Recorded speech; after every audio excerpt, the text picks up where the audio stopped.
ઉત્તરાયણ પર્વને લઈને વડોદરા મહાનગર સેવા સદન દ્વારા આગોતરી સુરક્ષા વ્યવસ્થા હાથ ધરવામાં આવી છે. પતંગની દોરીથી ગળા કાપવાની ઘટનાને ધ્યાનમાં રાખી શહેરના વિવિધ વિસ્તારોમાં આવેલા ફ્લાયઓવર અને બ્રિજ પર જીઆઈ એટલે કે ગેલ્વેનાઇઝ આયર્ન વાયર લગાવવામાં આવ્યા છે. મહાનગરપાલિકા દ્વારા કુલ 17 જેટલા ફ્લાયઓવર અને બ્રિજ પર આ વાયર સ્થાપિત કરવામાં આવ્યા છે, જેથી વાહન ચાલકો અને રાહદારીઓ પતંગની દોરીથી થતી ઈજાઓથી બચી શકે. આ સમગ્ર કામગીરી અંદાજે 95,000 રૂપિયાના ખર્ચે પૂર્ણ કરવામાં આવી છે. સ્થાયી સમિતિના ચેરમેન શીતલ મિસ્ત્રીએ જણાવ્યું હતું કે ઉત્તરાયણ દરમિયાન નાગરિકોની સુરક્ષા મહાનગરપાલિકાની પ્રથમ પ્રાથમિકતા છે.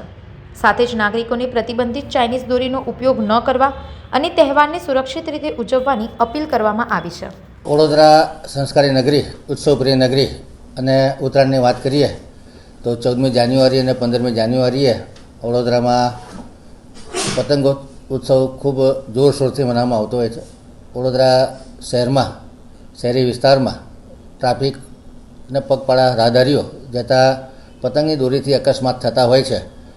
નાગરિકોની સલામતી સુરક્ષા જળવાય એ માટે અમુક નાગરિકો, અમુક એનજીઓ દ્વારા અમને રજૂઆત કરવામાં આવી હતી કે સ્ટ્રીટ લાઇટના થાંભલાની વચ્ચે જો જીઆઈ વાયર બાંધવામાં આવે તો જે રોડ પર દોરી પડતી હોય છે અને લોકોના ગળામાં ફસાતી હોય છે, એમાં આપણે નાગરિકોના જાન બચાવી શકીએ અને નાગરિકોને થતી ઈજા ઓછી કરી શકીએ.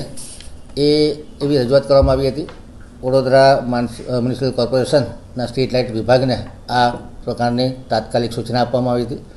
લગભગ વડોદરા શહેરમાં આવેલા અલગ અલગ ઝોનના 17 જેટલા flyover bridge, river overbridge Uttarayan તહેવારને અનુલક્ષી અને રાહદારીઓને અકસ્માત ન થાય એ રીતના જીઆઈ વાયર લગાડવામાં આવ્યા છે. લગભગ 95,000 કરોડના ખર્ચે આ વ્યવસ્થા ઊભી કરવામાં આવી છે.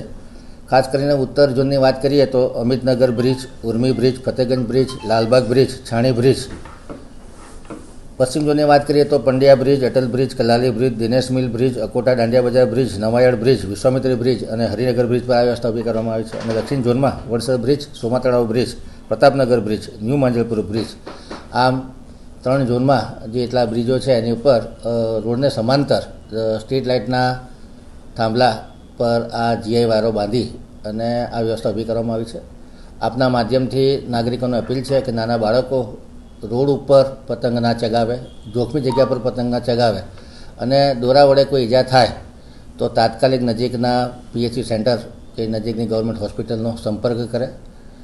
ખાસ કરીને જે નાયલોનની દોરી અને ચાઇનીઝ દોરીનો ઉપયોગ નાગરિકો દ્વારા થતો હોય છે કે જે ઘણી વખત પશુ પક્ષીઓ અને મનુષ્ય માટે જાનલેવા સાબિત થતી હોય છે.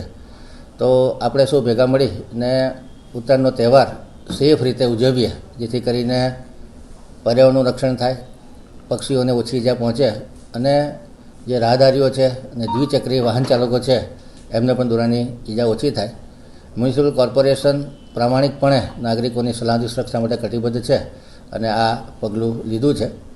આશા રાખીએ કે ઉત્તરાયણનો તહેવાર ખૂબ સેફ રીતે આપણે સૌ ઉજવીએ. સંવાદદાતા સાથે અભિપ્રાય ન્યૂઝ, વડોદરા. આવા જ વધુ સમાચારો જોવા માટે સબસ્ક્રાઇબ કરો અમારી YouTube ચેનલને અને જોડાયેલા રહો Facebook, Instagram અને Twitter પર.